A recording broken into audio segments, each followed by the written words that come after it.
ಮಿತ್ರರೇ ನಮಸ್ಕಾರ. ಮಿತ್ರರೇ, ಇರಾನ್ ವಿರುದ್ಧ ಅಮೆರಿಕ ಮತ್ತು ಇಸ್ರೇಲ್ ಮಾಡ್ತಾ ಇದೆಯಲ್ಲ ಯುದ್ಧ, ಇದರಲ್ಲಿ ಅಮೆರಿಕ ಕಂಪ್ಲೀಟ್ ಆಗಿ ಬ್ಯಾಲೆನ್ಸ್ ತಪ್ಪದಂತೆ ಕಾಣ್ತಾ ಇದೆ. ಟ್ರಂಪ್ ಪ್ರತಿ ಕ್ಷಣವೂ ಕೂಡ ದೋಸೆ ಮಗಚಿ ಹಾಕದ ಹಾಗೆ ತನ್ನ ಹೇಳಿಕೆಗಳನ್ನು ಬದಲಾಯಿಸ್ತಾ ಇದ್ದಾರೆ. ಈಗ ಇರಾನ್ ಮಾತುಕತೆಗೆ ಸಿದ್ಧ ಇಲ್ಲ, ನಾವು ಇರಾನ್ ಜೊತೆಗೆ ಟಚ್ನಲ್ಲಿದ್ದೀವಿ ಅಂತ ಹೊಸ ಬಾಂಬ್ ಸಿಡಿಸಿದ್ದಾರೆ. ಇನ್ನೊಂದು ಕಡೆಯಲ್ಲಿ ಈ ಯುದ್ಧ ನಿಲ್ಲಿಸೋದಕ್ಕೆ ಸ್ವತಃ ಸೌದಿ ಅರೇಬಿಯಾ ಸಿದ್ಧ ಇಲ್ಲ ಅನ್ನುವಂಥ ಮಾಹಿತಿ ಸಿಗ್ತಾ ಇದೆ. ಆ ರೀತಿಯ ಒಂದು ವರದಿಯನ್ನ ಅಮೆರಿಕದ ಪತ್ರಿಕೆ ಪ್ರಕಟಿಸಿದೆ. ಸೌದಿಯ crown prince Mohammed bin Salman Trump ಅವರಿಗೆ ಕರೆ ಮಾಡಿಬಿಟ್ಟು ಯುದ್ಧವನ್ನು ಇನ್ನಷ್ಟು ತೀವ್ರಗೊಳಿಸಿ ಇರಾನ್ಗೆ ಸರಿಯಾಗಿ ಹೊಡೀರಿ ಅಂತೇಳಿ ಅವರು ಮನವಿ ಮಾಡಿಕೊಂಡಿದ್ದಾರೆ ಎನ್ನುವಂತಹ ವರದಿಯೂ ಕೂಡ ಇದೆ. ಈ ನಡುವೆ ಸೌದಿ ಅರೇಬಿಯಾ ಮತ್ತು UAE ಸೇರ್ಕೊಂಡು ಇರಾನ್ಗೆ ಮತ್ತೊಂದು ಒಣ ಧಮಕಿಯನ್ನು ಹಾಕಿದ್ದಾವೆ. ಇಷ್ಟೆಲ್ಲ ಆಗ್ತಿದ್ದ ಹಾಗೆ ಟ್ರಂಪ್ ಅವರ ಸಿಟ್ಟು ಈಗ ನ್ಯಾಟೋ ಕಡೆಗೆ ತಿರುಗಿದೆ. ನ್ಯಾಟೋ ಏನಾದರೂ ಈ ಯುದ್ಧದಲ್ಲಿ ಸಹಕಾರ ಮಾಡದೇ ಇದ್ರೆ ಮುಂದೆ ಪರಿಣಾಮ ನೆಟ್ಟಗಿರಲ್ಲ ಅಂತ ವಾರ್ನಿಂಗ್ ಮಾಡಿದ್ದಾರೆ. ಹಾಗೆ ಅಮೆರಿಕದ ಆಯಿಲ್ ಕಂಪನಿಗಳಿಂದ ಟ್ರಂಪ್ಗೂ ಕೂಡ ಒಂದು ವಾರ್ನಿಂಗ್ ಬಂದಿದೆ. ಇದೆಲ್ಲದರ ಕುರಿತಾಗಿ ಈ ವಿಡಿಯೋದಲ್ಲಿ ನಿಮಗೆ ಡೀಟೇಲ್ ಆಗಿ ತಿಳಿಸ್ಕೊಡ್ತೀನಿ. ಬಹಳ ಇಂಪಾರ್ಟೆಂಟ್ ಆದಂತಹ ವಿಚಾರಗಳು. ನೀವು ಈ ವಿಡಿಯೋನ ಕೊನೆವರೆಗೂ ಮಿಸ್ ಮಾಡದೆ ನೋಡಿ. ಮೊದಲಿಗೆ ಸೌದಿ ಅರೇಬಿಯಾದ ವಿಚಾರವನ್ನು ಹೇಳಿಬಿಡ್ತೀನಿ. ಮಿತ್ರರೇ, ಈ ಯುದ್ಧ ಶುರುವಾಯ್ತಲ್ಲ, ಫೆಬ್ರವರಿ 28ನೇ ತಾರೀಕು ಇರಾನ್ ವಿರುದ್ಧವಾಗಿ ಇಸ್ರೇಲ್ ಮತ್ತು ಅಮೆರಿಕ ಜಂಟಿ ಯುದ್ಧವನ್ನು ಆರಂಭಿಸಿದ್ವಲ್ಲ, ಅದಾದ ಮಾರನೆಯ ದಿನವೇ ಅಮೆರಿಕದ ಪತ್ರಿಕೆಗಳು ಒಂದು ವರದಿಯನ್ನು ಪ್ರಕಟಿಸಿದ್ವು. ಅದೇನು ಕೇಳಿದ್ರೆ, ಸೌದಿಯ crown prince Mohammed bin Salman Trump ಅವರಿಗೆ ಕರೆ ಮಾಡಿಬಿಟ್ಟು ಇರಾನ್ ಯುದ್ಧಕ್ಕೆ ಓಕೆ ಹೇಳಿದ ಬಳಿಕವೇ ಟ್ರಂಪ್ ಯುದ್ಧವನ್ನು ಆರಂಭಿಸಿದ್ದಾರೆ, ಇದಕ್ಕೆ ಸೌದಿಯ ಸಮ್ಮತಿ ಇದೆ, ಹೀಗೊಂದು ವರದಿಯನ್ನ ಪ್ರಕಟಿಸಿದ್ವು. ಆದ್ರೆ ಮಿತ್ರರೇ, ಸೌದಿ ಅರೇಬಿಯಾ ಇದನ್ನೆಲ್ಲೂ ಕೂಡ ಒಪ್ಕೊಂಡಿಲ್ಲ. ಅವ್ರು ಒಪ್ಕೊಳ್ಳೋದು ಇಲ್ಲ ಬಿಡಿ. ಈಗ ನ್ಯೂಯಾರ್ಕ್ ಟೈಮ್ಸ್ ಇನ್ನೊಂದು ವರದಿಯನ್ನ ಪ್ರಕಟಿಸಿದೆ. ಅದೇನು ಕೇಳಿದ್ರೆ, ಸೌದಿಯ crown prince Mohammed bin Salman ಪುನಃ ಟ್ರಂಪ್ ಅವರಿಗೆ ಕರೆ ಮಾಡಿಬಿಟ್ಟು ಇರಾನ್ ವಿರುದ್ಧ ನಿರ್ಣಾಯಕ ಯುದ್ಧ ಮಾಡಿ, ನೀವಿನ್ನೂ ಸಹ ಕಠಿಣ ಕ್ರಮಗಳನ್ನು ಕೈಗೊಳ್ಳಬೇಕು ಅಂತ ಟ್ರಂಪ್ ಅವರಿಗೆ ಮನವಿ ಮಾಡಿದ್ದಾರೆ ಅಂತ ನ್ಯೂಯಾರ್ಕ್ ಟೈಮ್ಸ್ ವರದಿ ಮಾಡಿದೆ. ಅಂದ್ರೆ ಇರಾನ್ಗೆ ಬಲವಾಗಿ ಹೊಡಿಬೇಕು ಅಂತ ಸೌದಿ ಒತ್ತಾಯಿಸ್ತಾ ಇದೆ ಎನ್ನುವಂಥದ್ದು ಈ ವರದಿಯ ಸಾರ. ಈ ವರದಿ ಸತ್ಯದಿಂದ ಬಹಳ ದೂರ ಇದೆ ಅಂತ ನನಗನ್ಸಲ್ಲ. ಯಾಕೆ ಅಂತಂದ್ರೆ ಸೌದಿ ಅರೇಬಿಯಾ ಮತ್ತು ಇರಾನ್ನ ನಡುವೆ ಅಂತಹ ದ್ವೇಷ ಇದೆ. ಇನ್ನೊಂದು ಕಡೆಯಲ್ಲಿ ಈ ಯುದ್ಧಕ್ಕೆ ಸೌದಿಯ ಕಂಪ್ಲೀಟ್ ಬೆಂಬಲ ಇದ್ದೇ ಇದೆ. ಸೌದಿಯ ಈ ಹಿಂದಿನ ರಾಜ ಕಿಂಗ್ ಅಬ್ದುಲ್ಲಾ ಇದ್ರಲ್ಲ, ಅವರು ಕೂಡ ಈ ಹಿಂದೆ ಇರಾನ್ಗೆ ದೊಡ್ಡ ಮಟ್ಟದಲ್ಲಿ ಹೊಡೆಯೋದಕ್ಕೆ ಅಮೆರಿಕಾಗೆ ಸಲಹೆ ಕೊಟ್ಟಿದ್ರು. ಅವರು cut off the head of the snake ಅಂತ ಕರೆದಿದ್ರು. ಅಂದ್ರೆ ಹಾವಿನ ತಲೆಯನ್ನ ಕತ್ತರಿಸಿ ಹಾಕಿ ಅಂತ ಅಂದೇ ಕಿಂಗ್ ಅಬ್ದುಲ್ಲಾ ಅಮೆರಿಕಾಗೆ ಸಲಹೆ ಕೊಟ್ಟಿದ್ರು. ಇಲ್ಲಿ ಹಾವಿನ ತಲೆಯನ್ನ ಕತ್ತರಿಸೋದು ಅಂತಂದ್ರೆ ಅರ್ಥ ಏನ್ ಗೊತ್ತಾ? ಇರಾನ್ನ ತಲೆ ತೆಗಿಬೇಕು ಅಂತ. ಇರಾನ್ ರೆಜೀಮ್ಗೂ ಸೌದಿಯ ರೆಜೀಮ್ಗೂ ಆಗೋದೇ ಇಲ್ಲ. ಆ ಇತಿಹಾಸ ಅಲ್ಲ, ನಿಮಗೆ ಗೊತ್ತೇ ಇದೆ. ಈಗ ಸೌದಿ ಅರೇಬಿಯಾಗೆ ಅನ್ನಿಸ್ತಾ ಇದೆ ಇದು ಬೆಸ್ಟ್ ಟೈಮ್, ಇರಾನ್ಗೆ ಅಮೆರಿಕ ಸರಿಯಾಗಿ ಹೊಡೆದು ಬಿಟ್ಟಿದೆ. ಈಗೇನಾದ್ರೂ ಹಿಂದೆ ಸರಿದಿದ್ದೆ ಆದ್ರೆ, ಅಂದ್ರೆ ಮಾತುಕತೆ ಮೂಲಕವಾಗಿ ಇದನ್ನ ಇತ್ಯರ್ಥ ಮಾಡಿಕೊಂಡಿದ್ದೆ ಆದ್ರೆ ಮತ್ತೆ ಇರಾನ್ ತಲೆ ಎತ್ತಿ ನಿಲ್ಲುತ್ತೆ. ಈಗ ನಾವೇನು ಯುದ್ಧದಿಂದ ನಷ್ಟ ಮಾಡ್ಕೊಂಡಿದೀವಲ್ಲ, ಇದರಿಂದ ಏನು ಉಪಯೋಗ ಆಗೋದಿಲ್ಲ. ಇನ್ನೊಂದು 3-4 ವರ್ಷಕ್ಕೆ ಇರಾನ್ಗೆ ಅದೇ ಸ್ಟ್ರೆಂತ್ ಬರುತ್ತೆ. ಇರಾನನ್ನ ಎಷ್ಟೇ ಬಡಿದ್ರೂ ಕೂಡ ಅಲ್ಲಿನ ರೆಜೀಮ್ ಅಲ್ಲಿನ ಅಪಾರವಾದಂತಹ ತೈಲ ಸಂಪತ್ತಿನ ಮೇಲೆ ಕಂಟ್ರೋಲನ್ನು ಹೊಂದಿದೆ. ಹೀಗಾಗಿ ಮತ್ತೆ ತೈಲ ವ್ಯಾಪಾರ ಮಾಡ್ತಾರೆ, ಅವ್ರಿಗೆ ಹಣ ಬರುತ್ತೆ, ಮತ್ತೆ ಶಸ್ತ್ರಾಸ್ತ್ರಗಳನ್ನು ಉತ್ಪಾದಿಸ್ತಾರೆ, ತನ್ನ ಫ್ರಾಕ್ಸಿಗಳನ್ನು ಮತ್ತೆ ಬೆಳೆಸ್ತಾರೆ. ಹೀಗಾಗಿ ನಾವು ಡೂ ಆರ್ ಡೈ ಸಿಚುವೇಶನ್ ನಲ್ಲಿದ್ದೀವಿ. ಈ ಸಂದರ್ಭವನ್ನು ಬಿಟ್ಟು ಕೊಡಬಾರ್ದು. ಅಮೆರಿಕ ಇನ್ನೂ ಬಲವಾಗಿ ಹೊಡೆದು ಈ ಯುದ್ಧವನ್ನು ಎಂಡ್ ಮಾಡಬೇಕು ಅಂತ ಸೌದಿಯ ಕ್ರೌನ್ ಪ್ರಿನ್ಸ್ ಬಯಸಿದ್ದಾರೆ ಅಂತ ನ್ಯೂಯಾರ್ಕ್ ಟೈಮ್ಸ್ ತನ್ನ ವರದಿಯಲ್ಲಿ ಹೇಳಿದೆ. ಒಂದು ವೇಳೆ ಮಿತ್ರರೇ, ಈ ಯುದ್ಧದಲ್ಲಿ ಅಮೆರಿಕ ಮತ್ತು ಇಸ್ರೇಲ್ ತನ್ನ ಗುರಿಯನ್ನ ಸಾಧಿಸಿದ್ದೇ ಆದ್ರೆ, ಅಂದ್ರೆ ಇರಾನ್ನಲ್ಲಿ ರೆಜೀಮ್ ಚೇಂಜ್ ಮಾಡಬೇಕು ಅನ್ನುವಂತಹ ಅವರ ಗುರಿ ಇದೆಯಲ್ಲ, ಅದರಲ್ಲಿ ಅವರು ಯಶಸ್ಸು ಗಳಿಸಿದ್ದೇ ಆದ್ರೆ ಅದು ಆ ಎರಡು ದೇಶಗಳಿಗೆ ಕೇವಲ ಯಶಸ್ಸು ಮಾತ್ರ. ಆದರೆ ನಿಜವಾಗ್ಲೂ ಬೆನಿಫಿಟ್ ಆಗೋದು, ಇದರಿಂದ ಬಹಳ ದೊಡ್ಡ ಲಾಭವನ್ನು ಪಡೆದುಕೊಳ್ಳುವಂತಹದ್ದು ಸೌದಿ ಅರೇಬಿಯಾ.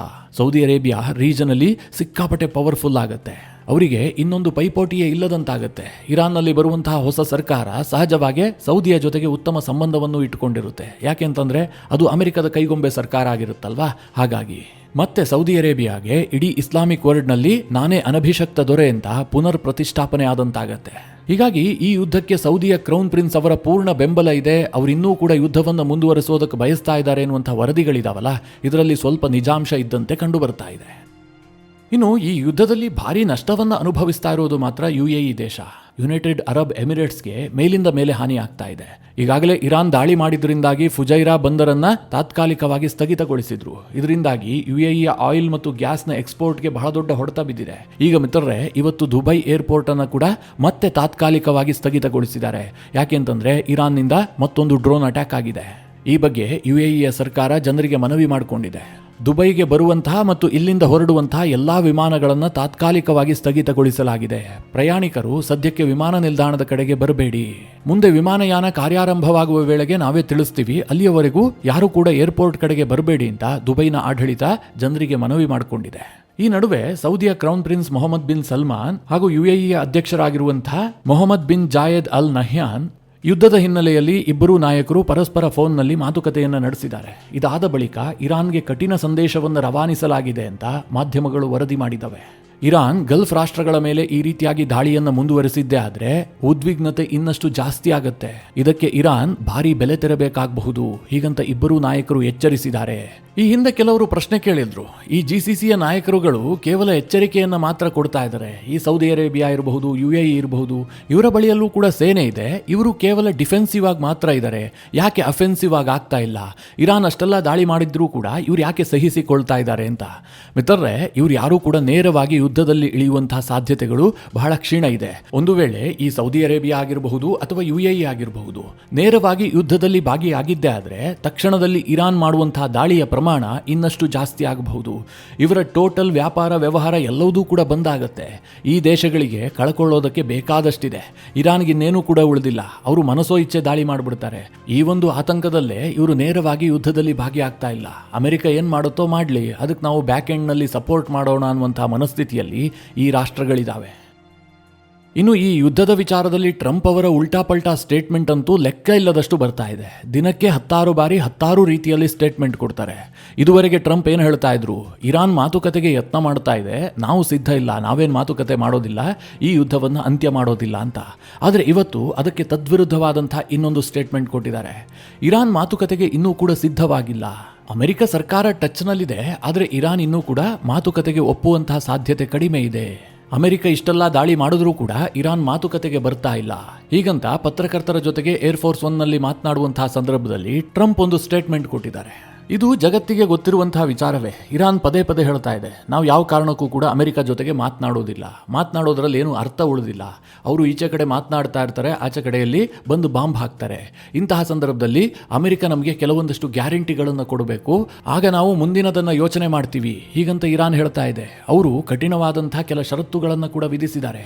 ಅಮೆರಿಕ ನಮಗೆ ಇನ್ಮುಂದೆ ದಾಳಿ ಆಗೋದಿಲ್ಲ ಅನ್ನುವಂತಹ ಭರವಸೆ ಕೊಡಬೇಕು, ಜೊತೆಗೆ ಈಗಾಗಲೇ ಮಾಡದಂತಹ ದಾಳಿಗೆ ಪರಿಹಾರ ಕೊಡಬೇಕು ಅಂತ ಅವರು ಡಿಮ್ಯಾಂಡ್ ಮಾಡಿದ್ದಾರೆ. ಇರಾನ್ಗೆ ಈ ವಿಚಾರದಲ್ಲಿ ಕ್ಲಾರಿಟಿ ಇದ್ದಂತೆ ಕಂಡು ಬರ್ತಾ ಇದೆ. ಆದರೆ ಟ್ರಂಪ್ ಅವರು ಹೇಳ್ತಾರೆ ಇರಾನ್ ನಮ್ಮ ಜೊತೆಗೆ ಮಾತುಕತೆಗೆ ಮುಂದಾಗ್ತಾ ಇದೆ ಅಂತ. ಇನ್ನೊಮ್ಮೆ ಹೇಳ್ತಾರೆ ಅವರಿನ್ನೂ ಕೂಡ ಮಾತುಕತೆಗೆ ಸಿದ್ಧವೇ ಆಗಿಲ್ಲ ಅಂತ. ಇದರ ಜೊತೆಗೆ ಇರಾನ್ ವಿರುದ್ಧವಾಗಿ ಟ್ರಂಪ್ ಅವರು ಮತ್ತಷ್ಟು ಗಂಭೀರ ಆರೋಪಗಳನ್ನು ಮಾಡಿದ್ದಾರೆ. ಇವತ್ತು ಇರಾನ್ಗೆ ನಮ್ಮ ದಾಳಿಯನ್ನು ಎದುರಿಸೋದಕ್ಕಾಗ್ತಾ ಇಲ್ಲ, ಅವರು ಕಂಪ್ಲೀಟ್ ಆಗಿ ಕೊಲ್ಯಾಪ್ಸ್ ಆಗಿದ್ದಾರೆ. ಆದರೆ AI ತಂತ್ರಜ್ಞಾನವನ್ನು ಬಳಸಿಕೊಂಡು ನಕಲಿ ವಿಡಿಯೋಗಳನ್ನು ಹರಿಬಿಡ್ತಾ ಇದ್ದಾರೆ. ಈ ಮೂಲಕವಾಗಿ ಒಂದು ಮಾಹೋಲ್ ಸೃಷ್ಟಿಸುವಂತಹ ಕೆಲಸ ಮಾಡ್ತಾ ಇದ್ದಾರೆ ಅಂತ ಟ್ರಂಪ್ ಆರೋಪ ಮಾಡಿದ್ದಾರೆ. ಈ ಬಗ್ಗೆ ತನ್ನ ಟ್ರೂತ್ ಸೋಷಲ್ನಲ್ಲಿ ಬಹಳ ಸುದೀರ್ಘವಾದಂತಹ ಒಂದು ಪೋಸ್ಟ್ ಮಾಡಿದ್ದಾರೆ. ಟ್ರಂಪ್ ಹೀಗೆ ಪೋಸ್ಟ್ ಮಾಡೋದಕ್ಕೆ ಕಾರಣ ಏನು ಕೇಳಿದ್ರೆ, ಇತ್ತೀಚೆಗೆ ಕೆಲವೊಂದಷ್ಟು ಸುದ್ದಿಗಳಾಗಿದ್ವು. ಅಮೆರಿಕದ ಏರ್ ರಿಫ್ಯೂಲಿಂಗ್ ಟ್ಯಾಂಕರ್ಗಳೇನಿದಾವೆ, ಅಂದ್ರೆ ಯುದ್ಧ ವಿಮಾನಗಳಿಗೆ ಇಂಧನವನ್ನು ಭರ್ತಿ ಮಾಡುವಂತಹ ಟ್ಯಾಂಕರ್ಗಳು, ಅವುಗಳಿಗೆ ಸೌದಿ ಅರೇಬಿಯಾದಲ್ಲಿ ದಾಳಿಯಾಗಿದೆ. ಸೌದಿಯ ಏರ್ ಬೇಸ್ ನಲ್ಲಿ ನಿಂತಿದ್ದಂತಹ ಕನಿಷ್ಠ 5ಕ್ಕೂ ಹೆಚ್ಚು ಏರ್ ರಿಫ್ಯೂಲಿಂಗ್ ಟ್ಯಾಂಕರ್ ಅನ್ನ ಇರಾನ್ ಹೊಡೆದಾಕಿದೆ ಎನ್ನುವಂತ ಸುದ್ದಿಗಳು ಹರಿದಾಡಿದ್ವು. ಆದರೆ ಈಗ ಟ್ರಂಪ್ ಹೇಳ್ತಾ ಇದ್ದಾರೆ ಅದು ಸತ್ಯ ಅಲ್ಲ, ನಮ್ಮ ಏರ್ ರಿಫ್ಯೂಲಿಂಗ್ ಟ್ಯಾಂಕರ್ಗಳಿಗೇನೂ ಆಗಿಲ್ಲ, ಅದು ಸುಳ್ಳು ಸುದ್ದಿ. AI ನಲ್ಲಿ ವಿಡಿಯೋವನ್ನು ಜನರೇಟ್ ಮಾಡಿ ಇರಾನ್ ಈ ರೀತಿಯಾಗಿ ಸುಳ್ಳು ಸುದ್ದಿ ಹಬ್ಬಿಸ್ತಾ ಇದೆ ಅಂತ ಟ್ರಂಪ್ ಆರೋಪ ಮಾಡಿದ್ದಾರೆ. ಅಷ್ಟು ಮಾತ್ರ ಅಲ್ಲ, ಅಮೆರಿಕದ ಯುದ್ಧ ನೌಕೆಗಳಿಗೆ ಬೆಂಕಿ ತಗುಲಿದೆ, US ನ ಅಬ್ರಹಾಂ ಲಿಂಕನ್ ಇದೆಯಲ್ಲ ಅದು ಹೊತ್ತಿ ಉರಿದಿದೆ ಅಂತ ಕೂಡ ಸುದ್ದಿಯನ್ನು ಪ್ರಕಟಿಸಲಾಗಿತ್ತು. ಅದನ್ನು ಟ್ರಂಪ್ ಹೇಳ್ತಾ ಇದ್ದಾರೆ ಅದೆಲ್ಲ AI ಜನರೇಟೆಡ್ ವಿಡಿಯೋಗಳು, ನಮ್ಮ ಯುದ್ಧ ನೌಕೆಗಳಿಗೆ ಏನೂ ತೊಂದರೆ ಆಗಿಲ್ಲ ಅಂತ ಟ್ರಂಪ್ ಹೇಳ್ಕೊಂಡಿದ್ದಾರೆ. ಇರಾನ್ ಇವತ್ತು ಸೈನಿಕವಾಗಿ ಕಂಪ್ಲೀಟ್ ಆಗಿ ಬಲಹೀನವಾಗಿದೆ, ಆದರೆ ಇನ್ಫಾರ್ಮೇಶನ್ ವಾರ್ಫೇರ್ ನಲ್ಲಿ ಅವರು ಬಹಳ ಕುಶಲತೆ ತೋರಿಸ್ತಾ ಇದ್ದಾರೆ ಅಂತ ಟ್ರಂಪ್ ವ್ಯಂಗ್ಯ ಮಾಡಿದ್ದಾರೆ.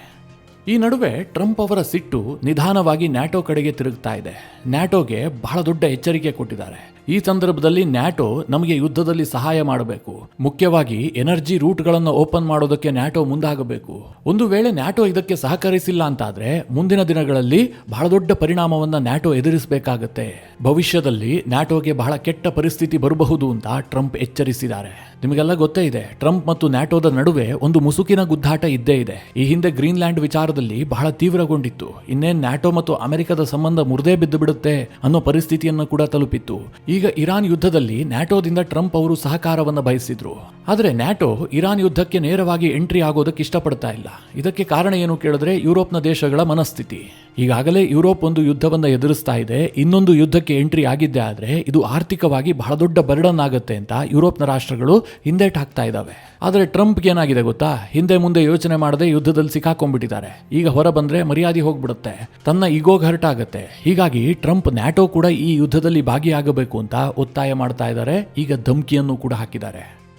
ಈ ನಡುವೆ ಟ್ರಂಪ್ ಒಂದು ಕರೆ ಕೊಟ್ಟಿದ್ರಲ್ಲ, ಈ ಹರ್ಮೋಸ್ ಜಲಸಂಧಿಯನ್ನ ಓಪನ್ ಮಾಡೋದಕ್ಕೋಸ್ಕರವಾಗಿ Japan, South Korea, UK, China, France ಇವರೆಲ್ಲರೂ ಕೂಡ ಸಹಕಾರ ಕೊಡಬೇಕು ಅಂತ.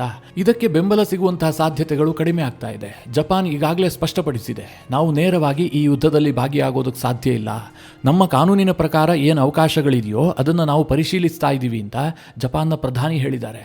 ಅಂದ್ರೆ ಯುದ್ಧ ನೌಕೆಯನ್ನು ಕಳುಹಿಸೋದಕ್ಕೆ ಜಪಾನ್ ಮುಂದಾಗ್ತಾ ಇಲ್ಲ. ಜಪಾನ್ಗೆ ಒಂಥರ ಅಡಕತ್ರಿಯಲ್ಲಿ ಸಿಕ್ಕಾಕೊಂಡಂತಹ ಪರಿಸ್ಥಿತಿ. ಒಂದು ಕಡೆ ಟ್ರಂಪ್ ಒತ್ತಡ, ಇನ್ನೊಂದು ಕಡೆಯಲ್ಲಿ ಯುದ್ಧಕ್ಕೆ ಹೋದ್ರೆ ಆರ್ಥಿಕವಾಗಿ ಬಹಳ ದೊಡ್ಡ ಪರಿಣಾಮ ಬೀರಬಹುದು ಅನ್ನುವಂತಹ ಆತಂಕ. ಮೊನ್ನೆವರೆಗೂ ಕೂಡ ಈ ಯುದ್ಧದ ಕುರಿತಾಗಿ ಟ್ರಂಪ್ ಅವರ ನಿಲುವು ಏನಾಗಿತ್ತು, ಹರ್ಮೋಸ್ ಜಲಸಂಧಿ ಬಂದಾಗ್ಬಿಟ್ಟು ತೈಲ ಬೆಲೆ ಏರಿದ್ದೇ ಆದರೆ ಅಮೆರಿಕಾಗೇನು ನಷ್ಟ ಆಗೋದಿಲ್ಲ, ಅಮೆರಿಕಾಗೆ ಲಾಭ ಆಗುತ್ತೆ. ಯಾಕೆಂತಂದ್ರೆ ಅಮೆರಿಕ ವಿಶ್ವದಲ್ಲಿ ಅತಿ ಹೆಚ್ಚು ತೈಲವನ್ನು ಉತ್ಪಾದಿಸುವಂತಹ ದೇಶ, ಇದರಿಂದ ನಮಗೆ ಹೆಚ್ಚಿನ ಆದಾಯ ಬರುತ್ತೆ ಅಂತ ಟ್ರಂಪ್ ಅವರು ಒಂದು ಸ್ಟೇಟ್ಮೆಂಟ್ ಅನ್ನು ಕೊಟ್ಟಿದ್ರು. ತನ್ನ ಟ್ರೂತ್ ಸೋಷಲ್ನಲ್ಲಿ ಪೋಸ್ಟ್ ಕೂಡ ಮಾಡಿದ್ರು. ಈಗ ಮಿತ್ರರೇ, ಅದೇ ಅಮೆರಿಕದ ತೈಲ ಕಂಪನಿಗಳು ಟ್ರಂಪ್ ಅವರಿಗೆ ಎಚ್ಚರಿಸಿದಾವೆ ಅಂತ ವಾಲ್ ಸ್ಟ್ರೀಟ್ ಜರ್ನಲ್ ವರದಿ ಮಾಡಿದೆ. ಮುಖ್ಯವಾಗಿ ಅಮೆರಿಕದ ಎಕ್ಸಾನ್ ಮೊಬಿಲ್, ಚೆವ್ರಾನ್, ಕೊನೊಕೋಪಿಲಿಪ್ಸ್ ಮತ್ತು BP ಈ ಕಂಪನಿಗಳು ಟ್ರಂಪ್ ಸರ್ಕಾರಕ್ಕೆ ಎಚ್ಚರಿಸಿದಾವಂತೆ. ಏನಂತ ಕೇಳಿದ್ರೆ, ಇದೇ ರೀತಿಯಾಗಿ ಆಯಿಲ್ ಪೂರೈಕೆಯಲ್ಲಿ ವ್ಯತ್ಯಯ ಆಗಿದ್ದೇ ಆದರೆ ಜಾಗತಿಕವಾಗಿ ಸಂಕಷ್ಟ ಎದುರಾಗುತ್ತೆ. ಇದು ಅಮೆರಿಕದ ಕಂಪನಿಗಳಿಗೂ ಕೂಡ ಬಹಳ ನಷ್ಟವನ್ನು ತರಿಸಬಹುದು, ಆರ್ಥಿಕವಾಗಿ ನಮಗೆ ಬಹಳ ದೊಡ್ಡ ಹೊಡೆತ ಬೀಳುತ್ತೆ. ಇದಕ್ಕೇನಾದರೂ ಆಲ್ಟರ್ನೇಟಿವ್ ಅನ್ನ ಅಮೆರಿಕ ಸರ್ಕಾರ ಮಾಡಲೇಬೇಕು ಅಂತ ಅವರು ಟ್ರಂಪ್ ಸರ್ಕಾರಕ್ಕೆ ಎಚ್ಚರಿಕೆ ಕೊಟ್ಟಿದ್ದಾರಂತೆ. ಒಂದು ವೇಳೆ ತೈಲ ಬೆಲೆ ಏರಿದ್ದೇ ಆದರೆ ಅವ್ರಿಗೆ ಲಾಭ ಆಗೋದಾಗಿದ್ರೆ ಅವ್ರು ಯಾಕೆ ಎಚ್ಚರಿಕೆ ಕೊಡ್ತಾ ಇದ್ರು, ಒಳಗೊಳಗೆ ಎಂಜಾಯ್ ಮಾಡ್ತಾ ಇದ್ರು. ಈಗ ರಷ್ಯಾ ಮಾಡ್ತಾ ಇದೆಯಲ್ಲ ಹಾಗೆ. ಸದ್ಯ ಮಿತ್ರರೇ, ಇವತ್ತು ಸಹ ತೈಲ ಬೆಲೆ ಏರಿಕೆ ಆಗಿದೆ. ಕ್ರೂಡ್ ಆಯಿಲ್ ಪ್ರೈಸ್ $104 ತಲುಪಿದೆ. ಷೇರು ಮಾರುಕಟ್ಟೆ ಇವತ್ತು ಸಹ ನೆಗೆಟಿವ್ನಲ್ಲೇ ಇದೆ. ಟ್ರಂಪ್ ಅವರು ಹರ್ಮೋಸ್ ಜಲಸಂಧಿಯನ್ನು ಓಪನ್ ಮಾಡ್ತೀವಿ, ಅಲ್ಲಿ ಒಂದು ವಿಶೇಷವಾದಂತಹ ಕಾರಿಡಾರ್ ನಿರ್ಮಾಣ ಮಾಡಿಬಿಡ್ತೀವಿ, ಅಲ್ಲಿ ಸಾಗುವಂತಹ ಹಡಗುಗಳಿಗೆ ರಕ್ಷಣೆ ಕೊಡ್ತೀವಿ, ಎಸ್ಕಾಟ್ ಮಾಡ್ತೀವಿ, ಈ ರೀತಿಯ ಭರವಸೆಯನ್ನ ಕೊಟ್ಟರೂ ಕೂಡ ಹೂಡಿಕೆದಾರರಿಗೆ ಯಾವುದೇ ನಂಬಿಕೆ ಬಂದಿಲ್ಲ. ಹೀಗಾಗಿ ಷೇರು ಮಾರುಕಟ್ಟೆ ಇವತ್ತು ಸಹ ನೆಗೆಟಿವ್ನಲ್ಲೇ ಇದೆ. ಒಂದು ಕಡೆ ಯುದ್ಧದ ಪರಿಣಾಮ, ಇನ್ನೊಂದು ಕಡೆಯಲ್ಲಿ ಈ ಟ್ರಂಪ್ ಅವರ ಗಳಿಗೆಗೊಂದೊಂದು ಕೊಡುವಂತಹ ಸ್ಟೇಟ್ಮೆಂಟ್ಗಳು, ಇದು ಮಾರುಕಟ್ಟೆಯ ಮೇಲೆ ಬಹಳ ದೊಡ್ಡ ಪರಿಣಾಮ ಬೀರ್ತಾ ಇದೆ. ಇದಿಷ್ಟು ಮಿತ್ರರೇ ಯುದ್ಧದಲ್ಲಾದಂತಹ ಇತ್ತೀಚಿನ ಕೆಲವೊಂದಷ್ಟು ಬೆಳವಣಿಗೆಗಳ ಕುರಿತಾದಂಥ ಮಾಹಿತಿ. ಈ ವಿಚಾರಗಳ ಕುರಿತಾಗಿ ನಿಮಗೇನನ್ಸುತ್ತೆ? ನಿಮ್ಮ ಅನಿಸಿಕೆ ಅಭಿಪ್ರಾಯಗಳನ್ನು ಕಮೆಂಟ್ ಮಾಡುವ ಮೂಲಕ ನಮಗೆ ತಿಳಿಸಿ. ಹಾಗೆ ನಿಮಗೆ ಈ ವಿಡಿಯೋ ಇಷ್ಟವಾದರೆ ಲೈಕ್ ಮಾಡಿ. ಜೊತೆಗೆ ನೀವಿನ್ನೂ ನಿಮ್ಮ ನೆಚ್ಚಿನ ಸಂಸ್ಕಾರ ಸೌರಭ ಯೂಟ್ಯೂಬ್ ಚಾನಲ್ನ ಸಬ್ಸ್ಕ್ರೈಬ್ ಮಾಡಿಲ್ಲ ಅಂತಾದರೆ ಈ ಕೂಡಲೇ ಸಬ್ಸ್ಕ್ರೈಬ್ ಮಾಡಿ. ಮುಂದಿನ ಎಲ್ಲ ಅಪ್ಡೇಟ್ಗಳ ನೋಟಿಫಿಕೇಷನ್ಗಾಗಿ ಬೆಲ್ ಐಕಾನ್ ಒತ್ತಿ.